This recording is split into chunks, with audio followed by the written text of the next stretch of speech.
cycle in the downhill skating system, we're going over unlocking the rotation. And let's start with an assumption that has been made, but has actually been a lie.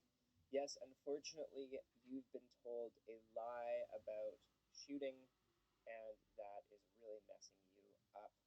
And even if you know that it is a lie, there's still some work to be undone. And I still undo it to this day, because every time I get a puck thrown my way, I'm thinking to myself, gotta lean into my stick, gotta shift my weight, and just do all these bizarre acrobatics to get a shot off, when the reality is that it's actually much simpler. And I'm going to show you what that reality is, so that you can make your shot pop off really easily, just by combining your posture with a rotation. So, this here is taken from an anonymous online hockey video, where up on the screen there's transfer weight with crossover, drop weight onto stick. I'm not trying to bash the people here. I'm just pointing out that these are the people. But this is why it's anonymous. But this is like the common hockey wisdom, right? And then we got another one here.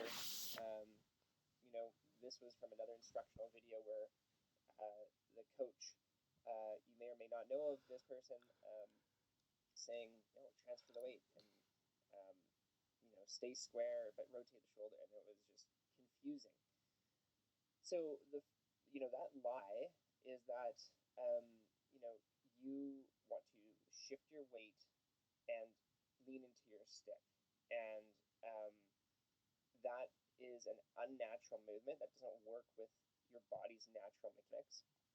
And when you fight it, or when you do that, you're actually fighting the laws of physics in terms of trying to get a great shot. And what I mean by great shot, I mean one where you're balanced, where you know where the puck is going, and where it's released quickly, and there's power behind it. But if you start in the ready stance, what you do is you actually enable rotation. And when the puck comes your way, all you need to do is rotate. So if we look at Eichel here, we're going to review his shots. Remember, here's the first thing that he's doing. He's internally rotating his toes. If we watch this right one now, what you end up seeing is that as he internally rotates, he doesn't have to actually push off of his back leg. You can actually see quite clearly that all he's doing is rotating his hips, and this back leg actually fully just collapses. There's no power or pushing that comes off of this to generate a weight transfer. It's all in the rotation. Let's look at this one as well here. So remember, the reason I like this one is because you see him get in that hockey ready stance right here, and then all he's doing is he's just rotating his hips. And yeah, you can kind of see he had to lunge a little bit, and he had to push back with his back foot in order to get into position. But if he was focused on leaning on his stick and pushing and transferring his weight, this beautiful unlocking rotation wouldn't happen. So the key is to get into the ready stance and then just allow yourself to rotate. So I'm going to give you 2 exercises for today. So the first one is I want you to practice with your toes externally rotated, almost like in a 10 and 2.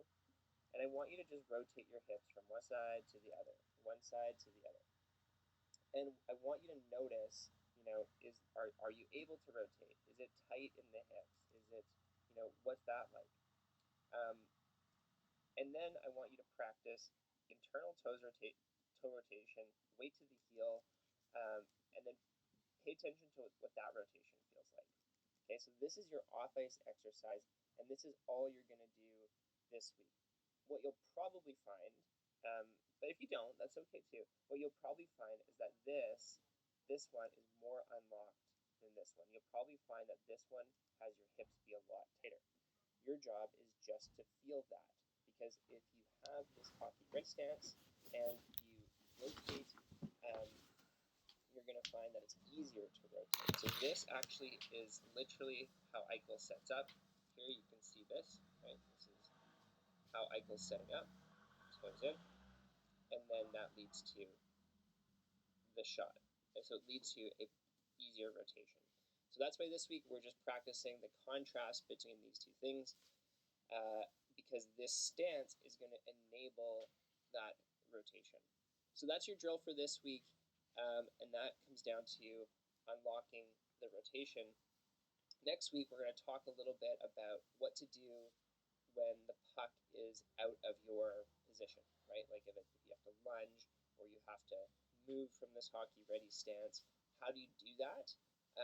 And it'll start to build up really, really quickly. So, these first 2-3 weeks are more posture related, more foundations related, but as you know from past 6-week programs, that it starts to feel real basic at the beginning, but then it ramps up really quick, and so you better have the foundations dialed in. So this week, get those foundations dialed in. I want you to practice at least 3 times those rotation movements to feel the contrast, and it's a great warm-up. So every time you're on the ice, you should do this as part of your warm-up, and just to feel the difference between the ready stance and anything else. So like I said, posture and foundational stuff in these first 3 weeks, but in heading into week 4, 5, and 6, things start to ramp up really, really fast. So be ready, put the work in, and I'd love to see a clip of this post in the Facebook group and your feedback and thoughts so that we can go over them. Thanks for watching, and we'll see you next week.